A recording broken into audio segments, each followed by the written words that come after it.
Explain what you mean by that. Much of it is about stories. Yeah, that, since I was a kid, I was extremely concerned, especially about the issue of war. I live in Israel, I live in the Middle East, there is constantly war, and you want to know why there are so many wars in the world. And many people tell you that people fight, humans fight, for the same reasons that other animals fight. It's just natural. You fight over territory, you fight over food, the same way that chimpanzees and wolves and lions fight. And it took me many years of researching history to understand this is just not true.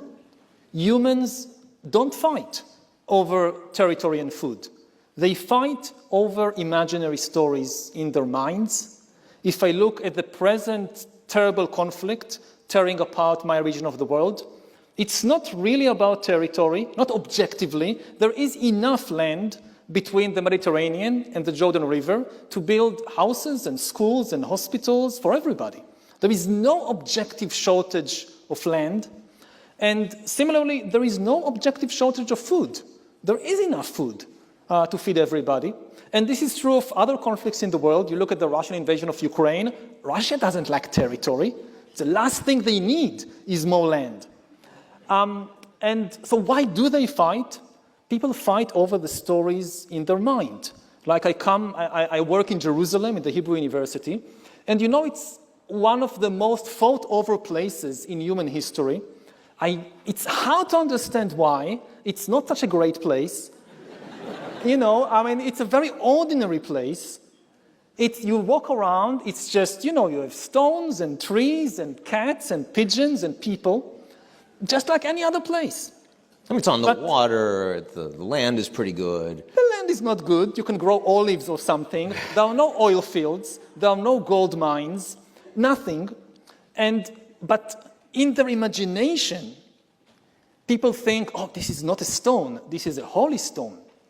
This is not just any place. It's full of angels and gods and saints and prophets. And they fight over this. I just read a couple of weeks ago a book that Sari Nusseibeh, a Palestinian philosopher, wrote a couple of years ago. And he said that, in context of the fight over Temple Mount and the Dome of the Rock and the Holy Rock on the Dome of the Rock, under the Dome of the Rock, and he wrote that Jews and Muslims armed with nuclear weapons are about to commit one of the worst massacres of human beings ever over a rock. Over a rock. And it's absolutely true. I listened to our Prime Minister Netanyahu, and he says this is the Sela Kiyumenu, the rock of our existence. And of course, the rock is just a rock. But the stories that we tell about it make it so important that people are willing to kill and be killed in millions. So structurally, what upsets you more, nationalism or religion? I think, first of all, we need both. In order to construct large-scale human societies, you must have these stories. They are not necessarily bad. Stories are tools. It's like a knife, that you can use the knife to murder somebody, or to save their life in surgery, or to cut salad for dinner. And they create order in large societies. So without religion, without nationalism, we can talk later, for instance, about the link between nationalism and democracy. I think that there are exceptions, but in most cases, nationalism is a precondition for democracy. If you don't have a strong national community, you cannot have a functioning democratic system. Every state is made up of many different tribes. If you don't have strong patriotic national feelings that unite the tribes, you cannot have a democracy, because every tribe will just fight for its own interests without caring at all. And you can have a democracy, a dictatorship under such conditions, but not a democracy.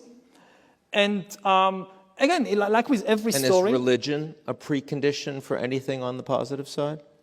I don't think it's a precondition, let's say, for democracy, but it has done throughout history a lot of good as well as a lot of bad things. And the question is, what do we do with these stories? Like with nationalism, you have the good side of nationalism is when it's about love. That the essence of nationalism should be a feeling of love, of a special care about a group of people that makes me, for instance, pay my taxes honestly so that people that I never met in my life will get healthcare. This is the bright side of nationalism. The dark side is when it turns from love to hate, when people think that to be a patriot means to hate foreigners or minorities or whatever. And it's the same with religion. Religion doesn't come down from heaven, it's created by humans. You look at the history of every religion, Judaism, Islam, Christianity, Buddhism, people can make terrible things out of it, and they can make good things out of it. It's in our hands.